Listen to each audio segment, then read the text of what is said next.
Welcome, everyone, to this Spiel Digital panel discussion on how the pandemic has affected the retail environment in the United States. I'm Marcelo with Devir Games North America, and I will be your host and moderator. Please allow me to introduce our guest panelists. First, please welcome Kari Bakken from Black and Red Music, Book, and Games in Arvada, Colorado.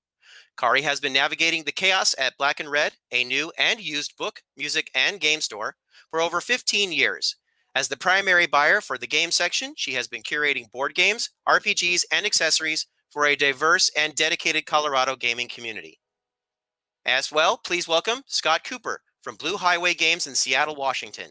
Scott is the owner of Blue Highway Games, a store specializing in board games for kids, families, and enthusiasts. Blue Highway opened in 2007 and has become a fixture in the community, helping people find games that match their playstyle and hosting a variety of events for all ages. Before Blue Highway, Scott worked in the games group at Microsoft.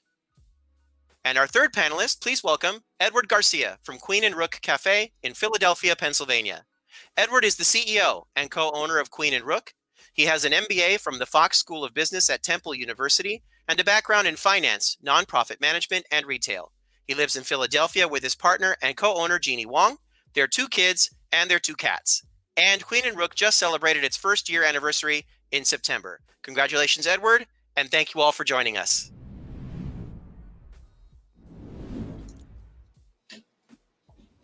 Thank you so much. Hello, thank you.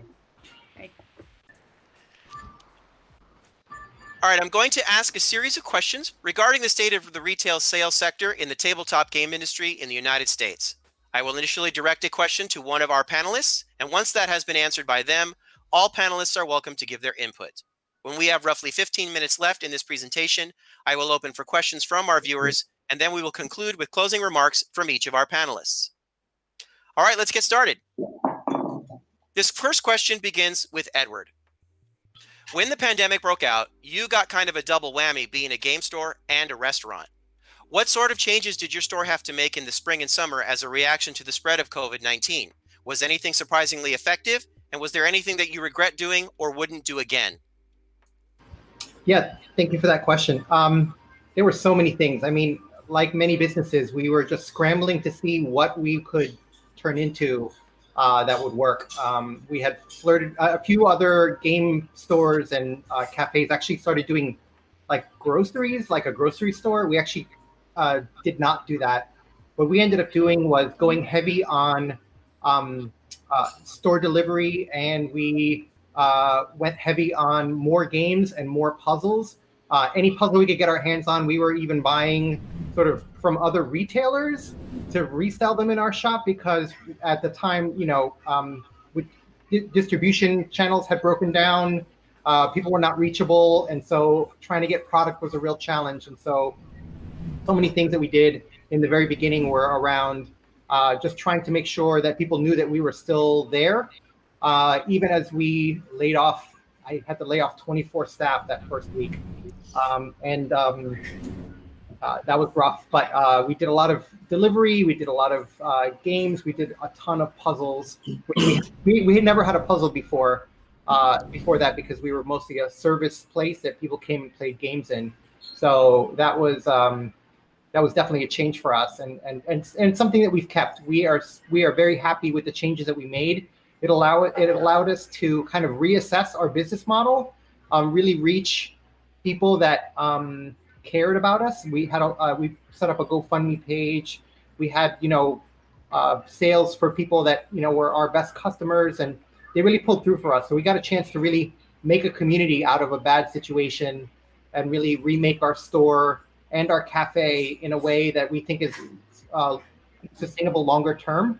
We were just kind of running on a treadmill in the beginning. So yeah. And besides all the PPE stuff that we had to do, we had to become experts on, you know, disease transmission and disinfection and, you know, sourcing of masks and gowns and face shields and plexiglass and all these things that we never knew we had to do. But I think we're better off for it. As weird as that sounds, you know, whatever doesn't kill us will make us stronger. Kari, Scott, your experiences as well? Yeah, it's funny we're talking about the puzzles. We now have a puzzle section, and when everything hit, we had one puzzle because it was super cool. It was a Frazetta barbarian puzzle, and people would call and say, "Do you have any puzzles?" And I'm like, "I have this one," and they're like, "Absolutely."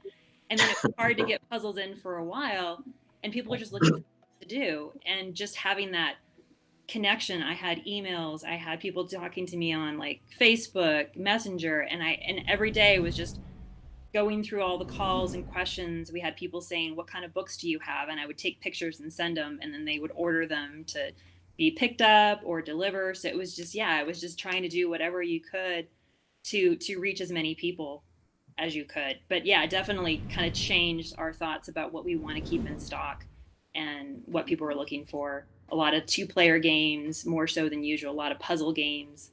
Exit's still huge for us. So yeah, it's being able to pivot and then pivot and then pivot again, depending upon what's going on around you. I think the hardest thing for me was that it didn't just hit all at once. It kind of was this slow rolling accident where you just kept hitting obstacle after obstacle after obstacle and trying to figure out how to deal with it. So we didn't, for example, we used to do a lot of events, and we buy and sell used games, and we have a kind of a large retail section. And we didn't just shut that all off right away. At first, we stopped doing events, and then we stopped buying used games for a while. But we still allowed people to come in and play games in the store and use our game library. And it was actually quite popular and kind of surprisingly and a little bit scarily popular, because we still had a lot of people in the store, even when we were starting to become aware that this was a problem. And then we had to start to limit the number of people in the store. And eventually, we weren't allowed to allow anybody in the store, and we could only do curbside pickup.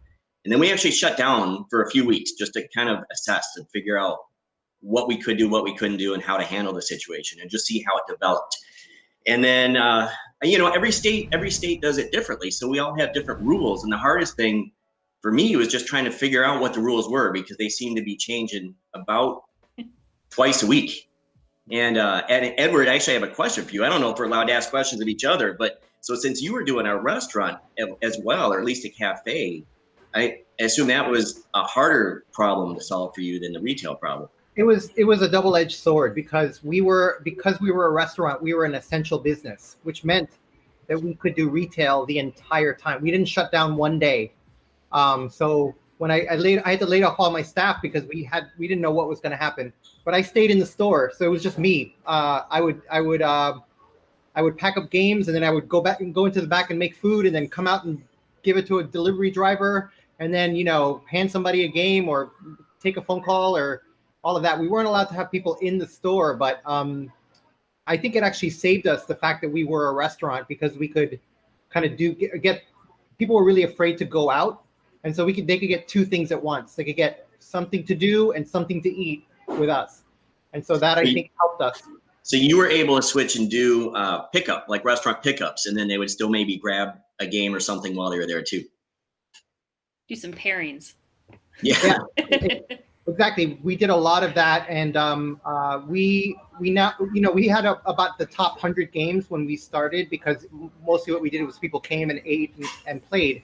We have maybe almost 1,000 titles now, so we grew our retail section tenfold, because we found that people, the more we gave to people, the more they wanted. And so now for the next 6 months or a year, however long this takes to go away, we will continue to sort of lean on retail to bolster the rest. And frequently when people come pick up their food, or even delivery, we've sold games to delivery drivers, which has been great. And so a DoorDash driver will come in, and while they're waiting to get their food, they'll look in the retail section, and they'll walk out with a game before they take their delivery, which has been great. Did you do delivery all along, or was that something you had to put in place? We did a tiny amount of delivery. We didn't really have our menu online. We didn't do delivery of games. We didn't do delivery of food much. And then afterwards, it was the only source of income for us. So we switched almost to 100%. Yeah, and I'm only asking that because we had a similar experience, except we did shut down for a little while just to evaluate. And then we did institute a local delivery where we would we would just within the local neighborhoods, like within a 5-mile radius maybe of the store, that we would deliver games to people so they could buy it online or call in over the phone, and we would drive it out to them. So that ended up being pretty popular at first. Is just the whole community was coming to grips with this and trying to figure out what was safe and what wasn't safe. So what have you guys done so far that maybe wasn't such a great idea? Like what did you try up to this point that didn't work and you would not go back to?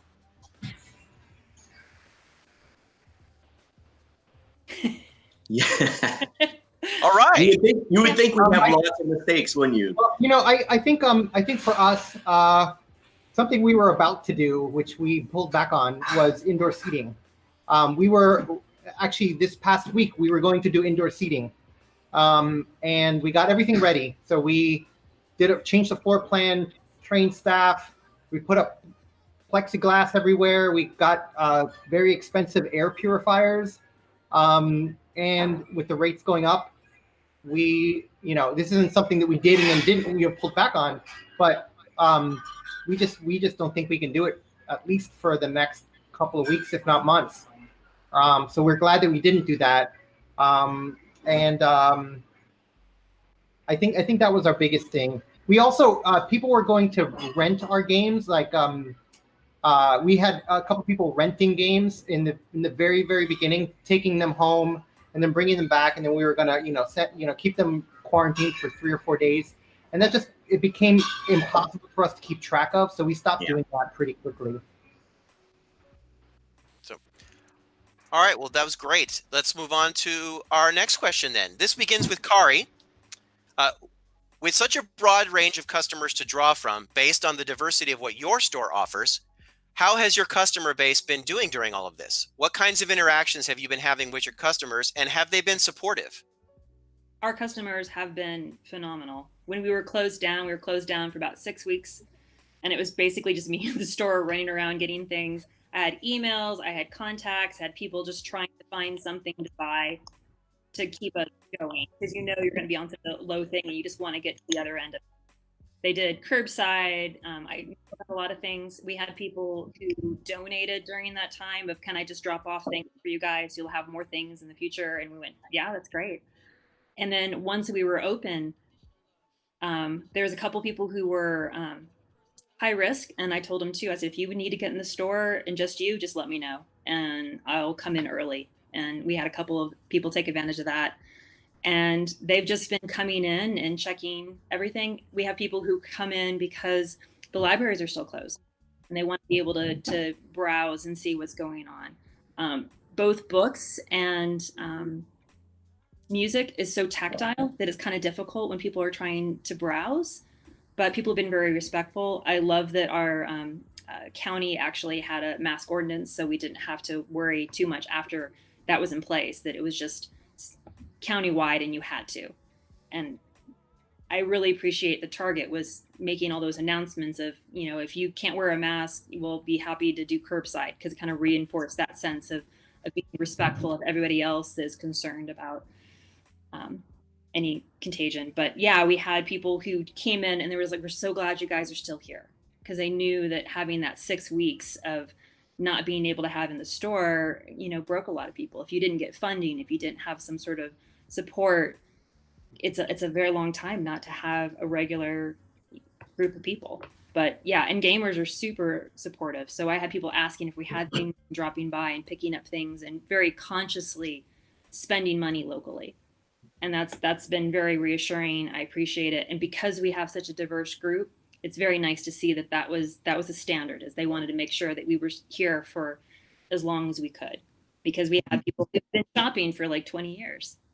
So they want us to be back. And it was nice to see when you're kind of locked up in your space, trying to do everything you can, having someone come in and say, we're so glad you're still here. What can we buy? I'm like, excellent. Scott, what's been your experience with customers? Well, I would say very similar, and I feel pretty lucky because in Seattle, people are really good about supporting small businesses and independent businesses, especially. I think they really value that, and that's one thing that that's become obvious during this. We had a similar situation in that we had a lot of people coming in just asking how we were doing, and they're very, very aware of the fact that this was a difficult time for small businesses, and that some of them weren't going to make it. And I think they wanted to make sure that we were going to be okay. And so just the fact that they're aware that it was an issue and that they wanted to support us and they wanted to do what they could to make sure that we survived it felt good. And I imagine is the same scenario, Kari, that you kind of have you feel like you built a community of people that are supporting you, that you're not just kind of a faceless store, but there's some people out there that really appreciate the community you've created and want to make sure that it survives. Yeah, there's a sense of like there's nowhere like this. Let's make sure it survives all the different challenges that have been hitting the different industries. Yeah, I think it was the same for us. We really, I mean, we had a great community before COVID, but COVID kind of made people check in on us more. So we had a lot of regular customers that just kept buying gift cards, just gift card after card after gift card, and they still haven't used them. They're like, I'm waiting until it's okay, and then I'll come and buy stuff. But really, that was a huge thing for us. And we also set up a GoFundMe because we wanted to make sure the staff was able to get healthcare and some other things. And so we set up a GoFundMe, and more than 200 people donated. We raised more than $13,000 that we were able to put towards, healthcare and helping us with some plumbing issues that happened along the way and some other things. So we have been incredibly grateful for just people showing love to small businesses and us in particular. And it has, it made it a lot easier. And when everything seemed out of control, that seemed like something somebody could really do. That really made a difference. So I have a follow-up question for you on this. We'll start with Kari again. Was there anything specific that a customer said or did that like stands out or defines the support that you have received from your customer base? We did have a regular that brought in, she donated some of her games, and we have used games. So we do a lot of trade, and she's like, I don't want any of this. I just want you to be supportive. And then she did some pre-orders, so that just that aspect of just saying it out loud of, we value you. We want you to be here, and we're willing to, do what we can to help out with that. It was phenomenal. I had a customer who similar to you, we had several customers, of course, who wanted to help the store and would buy gift cards just to help create some influx of capital. But I had one customer who came to us and said, hey, I really want to support you, but I don't have any room for more games right now. I just can't put anything else in my place. So what I'd like to do is buy a gift card and have you use that gift card to donate to other customers. So he kind of crafted a special, which he funded a little bit. So we did a little special where if people bought $50, they would get a $5 gift card, and he was the one paying for those $5 gift cards. I thought that was really amazing. Wow. So, all right, well, let's move on to our next question. And this one begins with you, Scott. As a pure retail game store, when you think about sales of games during these past 6 months, what's been different than what you think you'd expect to see during normal times? Like referring more to specific titles, genres, categories, mechanics, anything. Any surprises? I don't know. Well, the first things, I guess, a lot of them are not surprises. So people mentioned puzzles. We already did a pretty large selection of puzzles, and that just went through the roof as soon as this hit. And we had a similar situation, it sounds like what you had, Kari, where our whole puzzle section at one point was reduced down to about 5 or less, that we just couldn't keep them in stock and they were flying. But when I look at games and kind of look back, our store, we're pretty family oriented. And so we've typically done a lot of games that are for kind of a casual mainstream audience and kids and families. And then we also had a lot of games for enthusiasts. So we would cover both.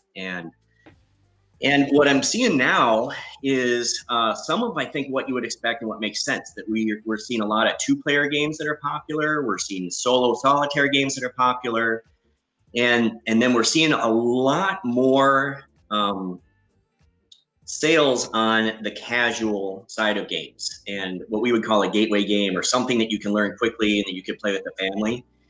And so things that I would say there are things like Ticket to Ride or Splendor or Azul, for example. Those have always done well for us. But now I think those are doing better than usual. But the thing that surprises me a little bit, if I'm kind of looking at what has sold well over the past 3 to 6 months, what surprises me is that it's really hard for new games to get traction right now. And I don't know if it's because a lot of the traction would come from enthusiasts initially, and then word would spread on to more people about what games were good, and that's harder to get the word out right now. But I don't see, most of what I see from our bestseller list are kind of classics that have been around for a few years, not new releases that have been coming out.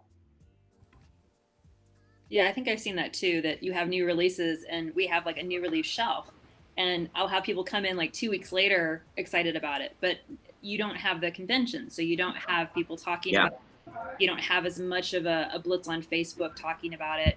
People are looking for things. So we also saw a huge, everything you expect, 2-player games, solar variants. The exit games have been huge for people who weren't necessarily gamers before, have come in because they can just play with 2 or 3 people and be really good. So a lot of it has been what you expect. But then I think some publishers have been helpful by making options for people to play distance. So like, for example, the Sherlock Holmes Consulting Detective, they had copies online. So if one person had the game, other people had access to the resources to play, even if they weren't in the same space. Isle of Cats did the same thing, having like a space to print out and play along with people. So I think that ingenuity with the publishers are saying, hey, this game is great for distance, kind of push those games. Like Tiny Towns had a playthrough all the time that if you had a game, you could play along online. So I think for us, something we did see that was a pretty big change was the type of people that were coming looking for games. I think the pandemic really kind of shone a light on board games in a way that people hadn't. People that were not our typical board game people were now looking for more titles, more stuff. Like, oh, I've only really played Monopoly when I was a kid. What could you give me? We had a bunch of people like that, and a bunch of people that were like trying to find things that they could do because they had gone through all their Netflix, they had gone through, whatever books they had, and were looking for something either to play, solo. We have a whole section now on mystery games and solo games and unlock and that kind of thing. That still sells well because people are still interested in it. But just the type of people that have come now are much more casual gamers that we're able to introduce into more hobby type titles, as well as something like Scott said, the evergreen titles are still flying out the door. We are hopeful that the holidays will kind of be a good holiday season because people are so interested in a lot of these board games. So we have stocked up for that. And it seems like that's starting to pay off already as people are picking out, it used to be that people used to come in and buy 1 or 2 or 3 games. Now, a couple of times a week, somebody will walk out with a stack of 6 or 7 games. And they're not the usual enthusiasts that's what they're doing. It's just people looking for gifts to send to family members because they can't be there in person. So they want to send something that they know they'll have a good time with. So I think I agree with the fact that we are also seeing more new people buying games or casual people coming in, people that would maybe play a game here and there but don't own a big game collection, and now they are looking for something that they can do at home. And I think that's part of what's driving for us a little bit more of the shift towards the casual games and away from the enthusiast games. And we're still seeing certainly some of the enthusiast games are doing just fine and doing great. But I think looking just overall at our customer base, I'm seeing many more of the casual people at this point. So Edward brought up an interesting point that by the time that these new faces had come to you, you were saying that, they'd already run through their whole Netflix watch list. Do you find that visual and broadcast media trends are influencing the themes of the games that the consumers are coming in to purchase? Yeah, absolutely. So we had we had a couple of chess sets that we would always have. But now, because I don't know if you all know this, but chess is trending on TikTok because of that grandmaster that's getting video game TikTok and like video game personalities to play chess. So a lot of people are coming in looking for chess out of the blue. And so that was something that we weren't really ready for. And then when we heard the story of why, it's definitely a trend that I had not seen. And if we could, have a game that involved cranberry juice, we would get it immediately because that's the trend that's happening. So, Kari, in your store? Yeah, we have like little trends aspects. As soon as something is defined, all of a sudden we're like, why is everyone buying this? This hasn't been moving for a while. And all you have to have is someone talking in a podcast or something that's focused on a TV show, and all of a sudden people are excited about it again. Because there's so much out there that there's always kind of a trigger point that kind of gets someone to come in and look for something. I don't think it's branded IP necessarily, at least for us, it's not so much. And we do have some games that are playing off of popular IPs, but I think most of what we sell are new content that was designed specifically for the board game, not something that's translated into the game. Coolness. All right, got another good one for you. So let's go ahead and we'll begin this question with Scott again.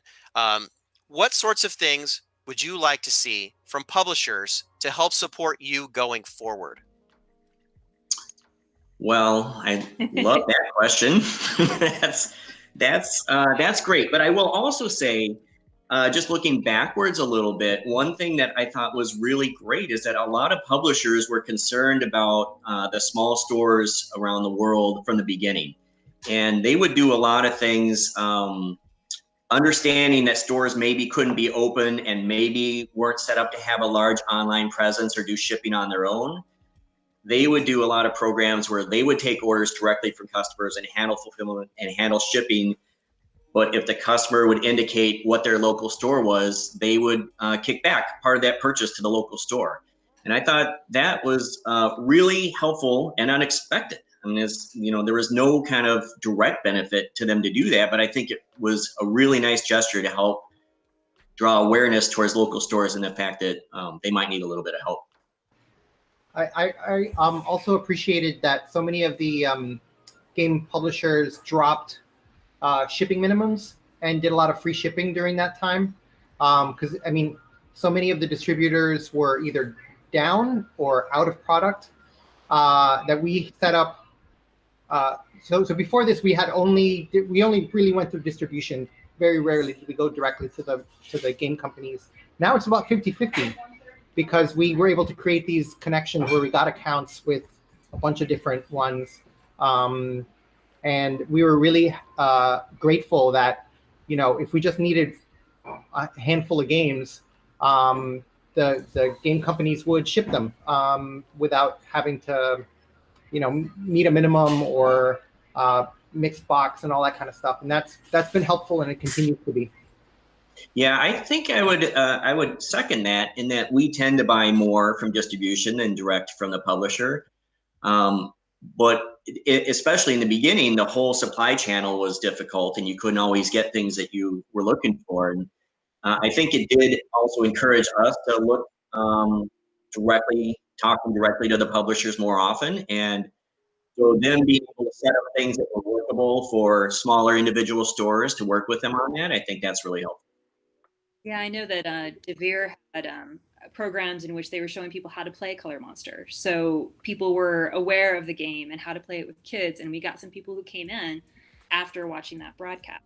We did a lot of direct through publisher specials, including one that allowed us to donate to different industries. So I think just having the connection be stronger between publisher and retailer was great to see, and we got some games we didn't know that we could get. So, and then a lot of publishers that did have extra goodies. So they had promotions that we could actually give to people, or they had expansions. So. And I think that's really nice if you have a model where the publishers are not trying to sell direct to the customer, that they are trying to help figure out ways they can support the store and kind of help drive more traffic in through the store. I think that's a good awareness that it's a good synergy, that we can help create communities and be a good voice for their products, and then it's worth supporting it. So, all right. Well, now I know you have cited a few examples.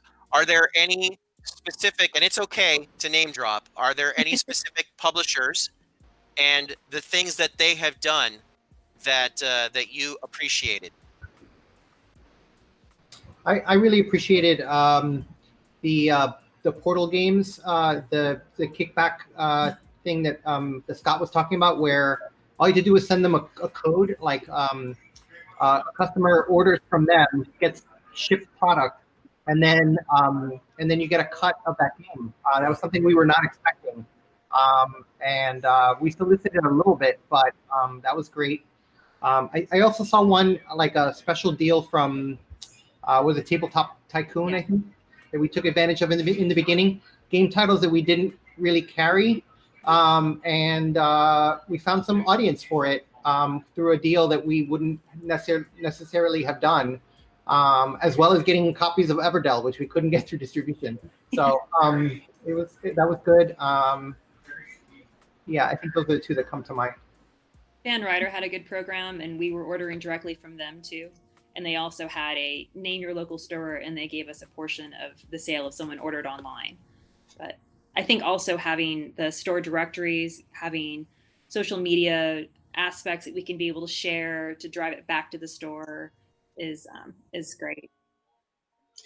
Edward, can I ask another unrelated question? I'm just thinking about something you said a little while ago, where you said you initially did top 100 games, and now you've expanded your kind of offerings up to a much larger number, which I find interesting, because we have a large number of games, but I'm finding most of what's selling are more of those top 100 games. And so I would have thought maybe it'd be more of a contraction than an expansion. So I'm curious as to how that's, how does that work out, and how have you decided what you want to expand into? I think for us, it's we have a lot of people that are just looking.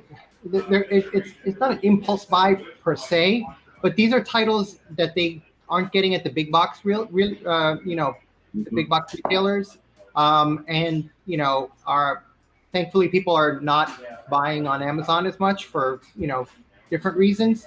So they're actually coming to us and saying, I like this game. What else do you have like it? And it gives us an opportunity to really recommend titles that maybe they would never get their hands on. And us having those titles, because if they see, I think besides getting the new titles, we have the evergreens, of course.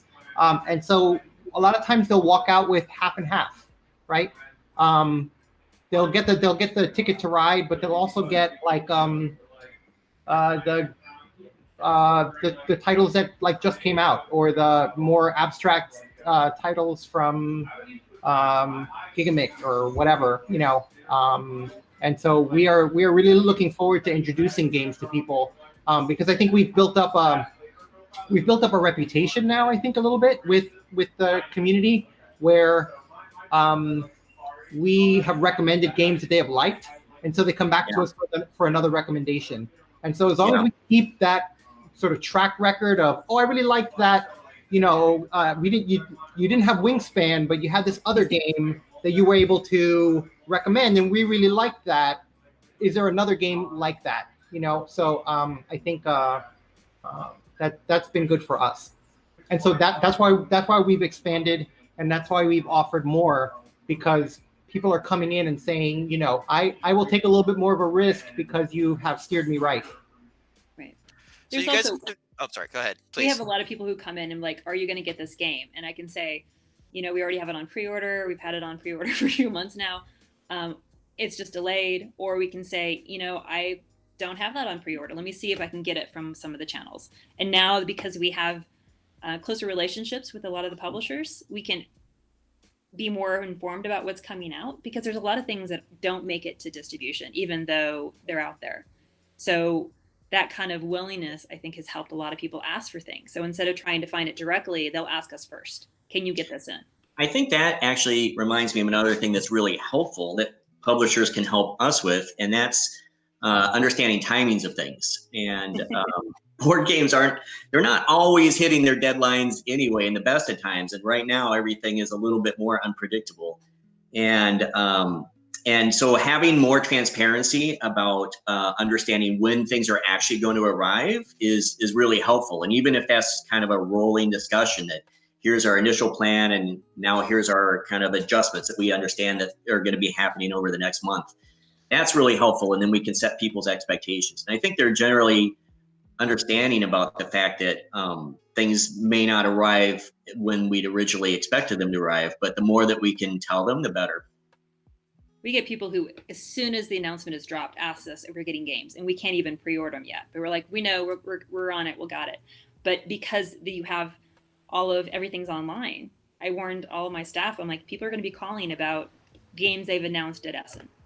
So be prepared, and I'll get you a list, of what we already have on pre-order and what we definitely will get, no matter what we have to do to get it. So. Yeah, I think. Oh, sorry, Marcelo. No, go ahead. One thing. One thing that I think would help that I haven't seen necessarily is a longer horizon on when stuff is slated to come out, because somebody was saying, when we get a phone call about a game that we haven't heard about, I don't even know when it's coming out, and I don't necessarily have an email saying, oh, this is slated for this day. So I promise to get it. But then I scramble to find out who's publishing it, find out when it's coming out, find out, whether I can get any and how much it's going to cost and all the rest of the stuff. I wish there was a place where even if it was 3 or 4 months out, I could get it, rather than just hey, this is what's dropping in the next 2 weeks. And Kickstarter makes that more difficult too, because there's things people are mentioning on Kickstarter, and sometimes they are getting picked up by bigger publishers, and we can get them around the same time. And sometimes, especially when you have a dungeon or dragon or something in the name, you can get lost trying to find a game that maybe that's not even the title. And I also think that applies to reprints of popular titles, not just new titles coming out. But it's not uncommon that a popular title will just be temporarily unavailable until another print run happens, and being able to let people know whether it's a couple of weeks or a couple of months is really helpful.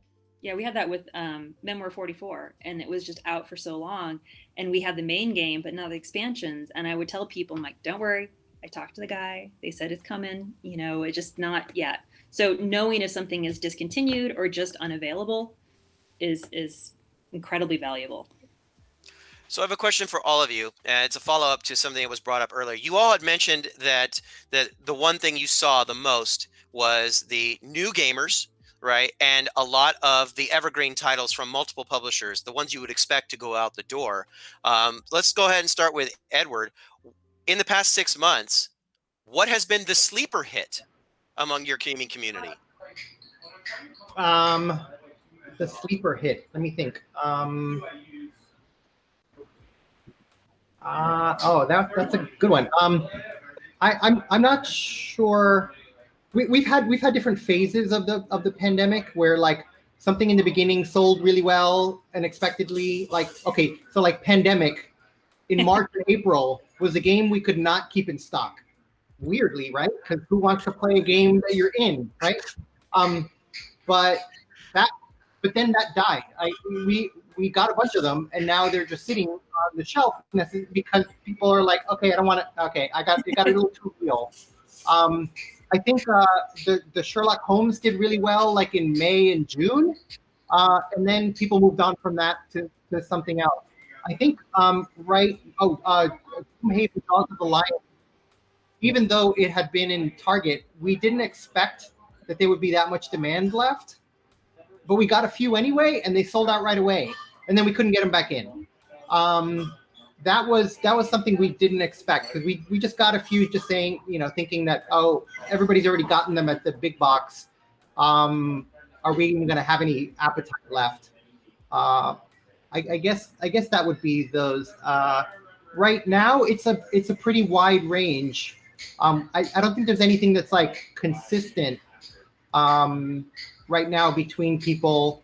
A lot of the two-player games are still moving really quickly. So anything that has a two-player version of, we get them in, they go right out the door. Still.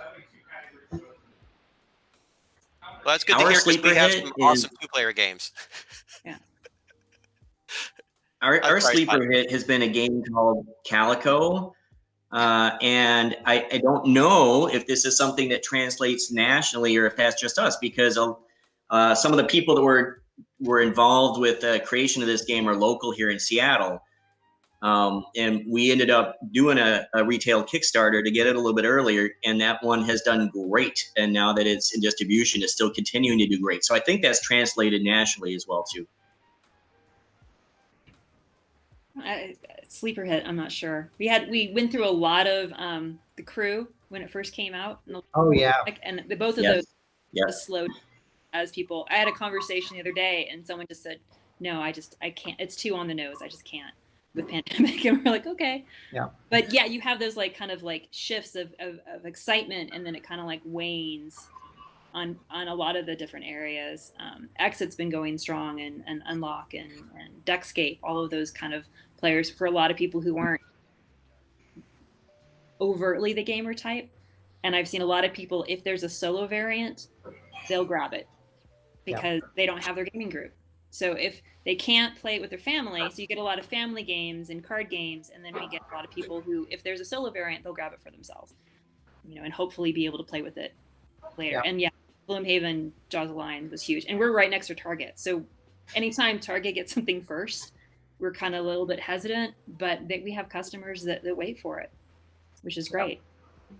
I would say the surprise has been how people have been picking up games, and this is I guess a larger trend, but based on what they look like on cover art and just art in general. I think Calico is a good example of that. It's very pretty, right? It's cats, the art is nice.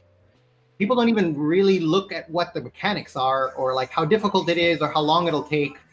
If it grabs them visually, I think people are just grabbing it. And I don't know whether that's a trend because that's just what's going on, or if that's something having to do with the pandemic, that people want good feelings on their games. But yeah, anything that has like a happy vibe to it has been moving. I think some of the artwork I think another example of that, because I'm seeing some of that too, and another example of that is a game called Parks, which is about our national parks and has really great art. And that one has done really well, and I don't think people know about it before they come into the store, but when they see it, it looks really appealing, and the theme is mainstream, and it's something that we want. Yeah, being in Colorado, Parks has been huge for us, and mostly because we backed it as a retailer. We put it out there and said, look at this art. And the people who knew about Space Park, already were excited about it. But I think with the art, when you have something really pretty and engaging, especially the artwork that's inside as well, I think it's easier for people who are gamers to bring other people in. So it's not so abstract, it doesn't look so challenging, but if you have pretty pictures and everything's kind of written on the cards, it's an easier aspect for whole new people. So I kind of like seeing all the new art. Right. Yeah, I agree. All right, well, thank you all for your wisdom and your insight on this topic. Now let's take a moment to answer some questions from our viewers. The first question for you comes from Jay, and Jay writes, everyone is going to be affected by COVID in the winter. Is that a concern? Let's go ahead and start with Kari. Oh, I'm sorry, Edward. Go. No. Kari, please answer. Yes, I mean, we're also in Colorado, so we have inclement weathers. We're having the fires right now. I think we're seeing already people who are Christmas shopping now because they don't want to be out when there's crowds. They don't want to wait until last minute. So I've had a lot of people, and they've already checked off their Christmas list. So I think people kind of are changing their patterns because they don't know what's coming through the winter. So, Yeah. Edward? Yeah, for us, I don't sleep well. I mean, who sleeps well right now? It's a big concern. I think the thing that we are trying to do is trying to remember what it was like during the shutdown, and trying to go back to that place and do the things that we learned from that. So making sure that we have, the ability to get game, do all the curbside, and making sure everything is online well, and making sure people know that we have that kind of ability. As rates doubled in Philadelphia in the past week, and if they double again, it'll be way above where it was during the peak of the pandemic. So I don't know that a shutdown is happening, but people, I think, will behave as though there were a shutdown. People will stop going out. People may stop going to, supermarkets or whatever, and we need to just be ready for that to happen, so that if people are changing their behaviors, we're changing ours too. So, Scott? I think the challenge is that November is usually a busier month than the rest of the year for us, and December is a much busier month than the rest of the year. So we have kind of this conflict between rates starting to rise up again as we get into the fall, and at the same time, our normal busy times are starting to ramp up, and so you got that collision. And trying to figure out and predict what's going to happen is a little. I don't know what's going to happen. So I think if we continue to be busier than normal, like usual, we're going to have to figure out some processes maybe to allow people to shop by appointment, or to stagger people, because on a normal December, we're a pretty busy little shop and we have a lot of people in there at a time, and we can't do that anymore. So we're going to have to figure out how do we scenario, or an alternative is we're not as busy as we usually would be on November and December, which is also not a great place to be in. So I think it's a little bit worrisome just to figure out how to handle that conflict right now. So, excellent. Thank you. We'll go on to our next question. This comes from Matt, and his question is, from what I'm hearing, it's tough to get info on new releases. How do you get info from publishers on new releases, and what is your preferred method? Let's go ahead and start with Scott. Well, I think I am a little bit old school compared to a lot of people. So I still rely on email quite a bit, and publishers are usually pretty good about putting out email blasts, or distributors are pretty good about putting out emails on what new titles are getting in distribution. And so I still use that as kind of a primary channel to see new things that are coming up. I know my buyer is a little bit of a younger generation, and she's on Twitter and Facebook much more. And so I think she gets a lot more of her information from social media. But for me, being a little bit older, email is still important. Kari? Yeah, we're on a lot of email lists. We also are on a lot of retailer pages on Facebook. And sometimes you get very advanced knowledge, and sometimes we're going to announce this tomorrow. So here you go. And even that is appreciated because I can be prepared. So when the first person asks me, I have an answer rather than go, wait, when's that coming out? So it's very appreciated to have that. But any format that comes out that doesn't involve calling me is great. Yeah. For us, I think the podcasts, so we listen to all as many as we can of the board game podcasts. We also try to, we're fairly active on Instagram, which just seems weird. We read the emails and all that, but I think to see how often something is coming up on Instagram or social media gives me an idea of how popular it may be. So how much stock level I need to carry of a certain title. And so if I see something frequently online, either through, different game reviewers or even the game company, right? If they're pushing a game hard through multiple channels, then I know they're expecting this to be a hit. I should make sure I know when it's coming out, make sure I have, an allocation at the distributor or through them and start making a plan, because it's hard to keep track of so many titles. So I can only spend so much energy, and so I have to really figure out what are my winners likely to be, and start placing my bets. So let me hit you guys with a follow-up on that. So as the person who sends you a lot of these communications on behalf of Devir, right? What about the back catalog? Like you have all mentioned that the 2-player games have sold very well, and our most popular games are Holmes and Paris, and then the forthcoming Polis.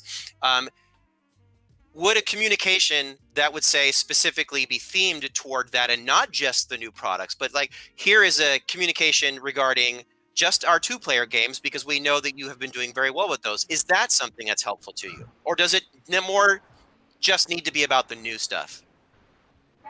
No, I don't think it should just be about the new stuff. I think kind of framing catalogs in a certain grouping is really useful. So both of those, the games that you mentioned, that's a great category for us right now, is small, shorter 2-player games that you can do in a half an hour. And so, but not everybody may know that those games fit into that category. So I think having an email from the publisher saying, here's a grouping of games that fit a certain criteria would really help to draw our attention to it. Right. There's so much out there that things slip through the cracks. So if we didn't know about it and it's a great game, we want to know about it. Yeah.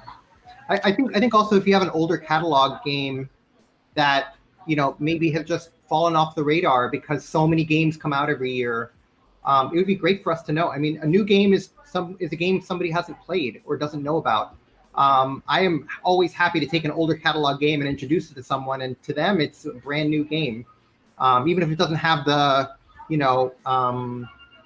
buzz around it, that would be really helpful, because we're always looking for holes to fill, right? Especially if you have them in stock and we can get them easy. Like, don't push. I get a little upset when the push around a product is a product I can't get, right? And that's happened to me 3 or 4 times this year with different publishers, where it's like, I'm so happy that you're excited about this game. Why can't I get more than 2 copies? Or why don't you have it in distribution? Or, why is it only on Kickstarter? And so, if it's something that we can get and that we can sell and that we can restock after we've sold the initial, allocation, that would be great. All right, we have time for one more question, and this comes from Bert. Which one's for gluten? And Bert asks, how can European publishers get traction with U.S. retailers? And we are coming short on time, so if we can get through this quickly. I think sometimes just advanced knowledge of something. I know that there's a lot of Kickstarters that people have gone direct to retailers and said, we want to be in your store. That aspect of communicating what the audience is, what we're looking for, get us excited. There's a lot of things we want that we may not have seen coming through distributions. And if it's a game that will sell well in our store, we'll find a way to get it. If we can do direct relationships, if we do case quantities, that's fine. Just let us know what kind of relationship we can have. Although I will say, it depends a little bit on kind of what the game is or who the publisher is. But if it's something that's not well known, I'm more hesitant to buy larger quantities of it. And so being able to test something out at a smaller level is helpful, and that's going to give. I'd be more likely to try out a few of something than I would to try out a lot of something. I think also it may not be realistic, but sometimes companies are willing to give us demo copies of things. And I think that's also useful, because then we can see it, we can put it in front of people, we can try it. And I think gives me anyway more confidence that this is something that I'd want to stock. Excellent. All right. Well, our thanks to our viewers for these great questions, and I'm very sorry that we were not able to get through them all. And now we come to some closing thoughts on this matter with a final question for our panelists. Prediction time. What will happen in 2021, and how are you preparing for that? And let me throw in on this. What pandemic-induced changes do you think could be here to stay?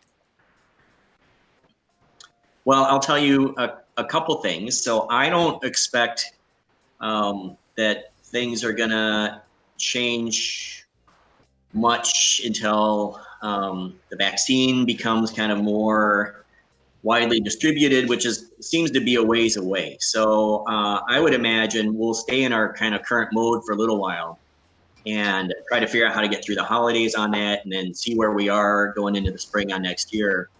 One thing that I didn't mention that we do notice though is we're not a big online retailer, that we do almost all of our sales in store, because kind of like Edward was talking about, we tend to offer, we're not always going to try to offer the lowest price. We're going to try to offer a better service for people and be able to give them recommendations and help them find the right game. So we're going to offer some knowledge and other types of things. But I am now seeing about 10% of our sales online, which is a much more noticeable kind of percent than we saw before. And I think that's probably going to stay around for quite a while. Yeah, we didn't have a web store before everything. So one of the things when we were shut down is I put a lot of games and different things on there. And it was mostly for local people to come in and do curbside. And as soon as we were open, that kind of dropped off. We had a couple people who did that, but it's something we'd keep maintaining and building on in case there's any times in which it is low, or if people during Christmas don't want to come in the store. We'd have that aspect. And I told people too, I'm like, if it's not on the store, ask me. I will put it on the store just for you. And you can be able to get it, and we can be able to run out things to your trunk. So that aspect of letting the customers know too, we're able to compromise and figure out a way to get you connected, because if you're at home and you've got a small family unit and you need some new puzzles or games or whatever, we can get that for you. But that kind of flexibility of being more active and engaging with people, I think that's a good reminder of who our customers are and what they need and how we can get them what they want. Edward? Yeah, I think we expect 2021 to look a lot like 2020, honestly. I did not think that 2 months ago, but seeing where we are and seeing where we're going, and so I've made my peace with the fact that we may not get back to any kind of regular activity until fall of 2021, if not maybe 2022. And so the kind of resources that we are using, the kind of, I just bought a bunch of shelves to be able to put up more games, actually. We had, Marcelo, you've been on our space, right? Yes. So half of our space is now going to be retail.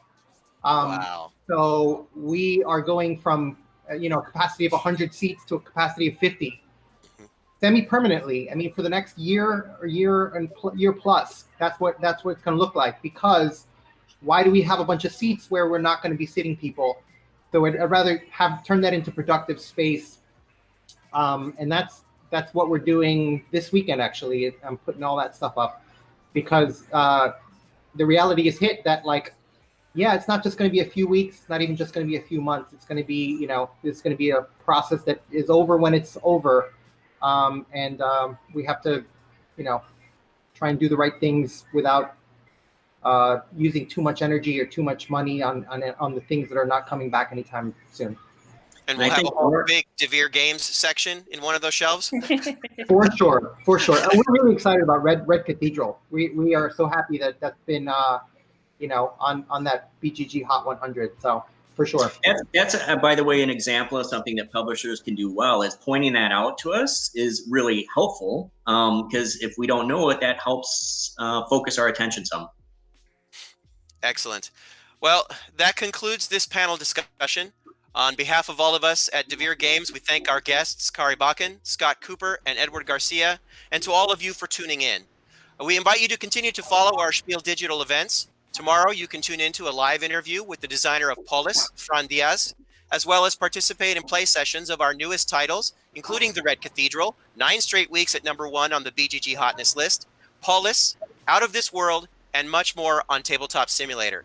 Check out our schedule at the link provided below with exact times relative to your local time zone. Stay safe, shop local, and play more games.